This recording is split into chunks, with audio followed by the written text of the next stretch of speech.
nak baca novel tapi tak tahu nak mulakan dengan novel apa. Ada 10 jenis novel yang patut kita tahu. Yang pertama, novel Islamik ataupun novel dakwah. Novel Islamik ni dia lebih kepada taubat, cinta halal, perjuangan, berhijrah daripada keburukan kepada kebaikan. Dia lebih kepada nilai-nilai Islam. Gaya bahasa dia agak sopan dan buku dia tu mendidik rohani. Yang kedua, novel romantik. Cerita dia lebih kepada percintaan antara dua watak. Biasanya buku romans ni dia ada konflik emosi, pengorbanan dan salah faham.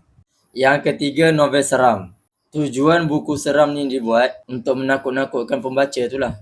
Kalau pembaca tu tak takut, itu bukan novel seram. Itu novel biasa je. Cerita dia banyak guna unsur makhluk halus, sumpahan, pembunuhan. Yang keempat, novel penyiasatan. Novel-novel macam ni biasanya kita akan ikut jejak langkah detektif ataupun watak utama tu untuk mencari jawapan. Yang kelima, novel fantasi. Dah nama pun fantasi. Jadi novel ni dia cerita pasal dunia rekaan penulis tu. Contohnya ada ahli sihir, kuasa luar biasa, ada makhluk pelik, kerajaan naga, perkampungan bawah tanah. Macam tu lah lebih kurang. Nombor 6, novel science fiction. Novel-novel yang macam ni biasanya ada unsur teknologi, angkasa, robot, masa depan, masa belakang ataupun eksperimen sains. Nombor 7, novel aksi ataupun novel thriller. Novel ni biasanya cerita dia agak laju, cerita dia tak ada santai-santai, cerita dia laju sikit daripada cerita biasa. Kemudian ada gaduh-gaduh, kejar mengejar. Biasanya novel-novel macam ni, watak utama dia mesti dalam bahaya. Itulah novel thriller.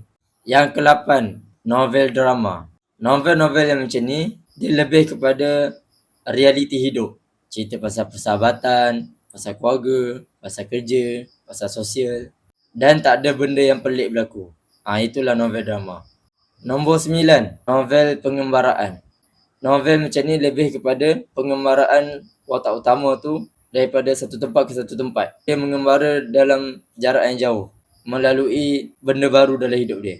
Dan cerita dia banyak aksi, emosi dan pertumbuhan diri. Daripada dia lembik sampai dia jadi kuat.